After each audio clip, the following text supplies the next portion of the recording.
What's up, everybody? My name is John Henderson, and this is the beginning of a new series that I'm going to call Quick with the Edits, where I show you some Premiere Pro keyboard shortcuts, editing tips, whatever you may need to speed up your editing process.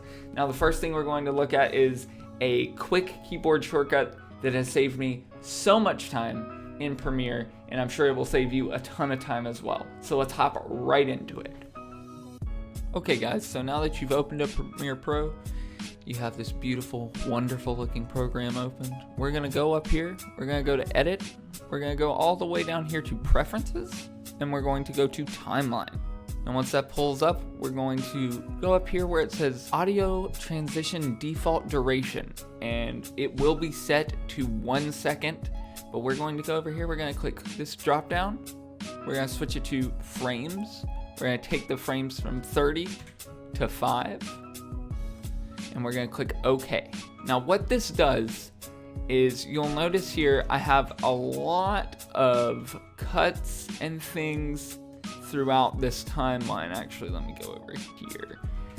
You can see all the cuts, and you'll notice that what I would have to do is I would have to go into my effects, and I would go to audio transitions, crossfade, and put constant powers on all of them to make sure that there's no popping in the audio or anything like that, which is a hassle and takes a lot of time, especially when you have very long videos. This is a considerably short video, and there's still probably 10 or so audio cuts that I'm gonna have to do that to.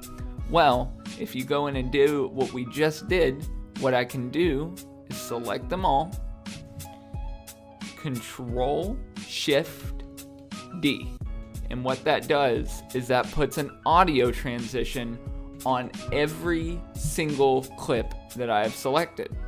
So this means I don't have to go through it manually and make sure that everyone is the same length and that there's no audio popping. I just select all my clips, boom, Control Shift D, and everything has an audio transition on it, so it makes it clean, easy, they're all the same duration, and you have no popping or anything like that in your audio, which will save you a lot of time in the long run, especially if you're doing some things that can be longer than this and be up to 60 or 70 cuts, and you don't want to have to go through one at a time and put a audio transition on each of them. So I hope that really helped you guys out. I know it certainly helped me out when I first figured out this shortcut.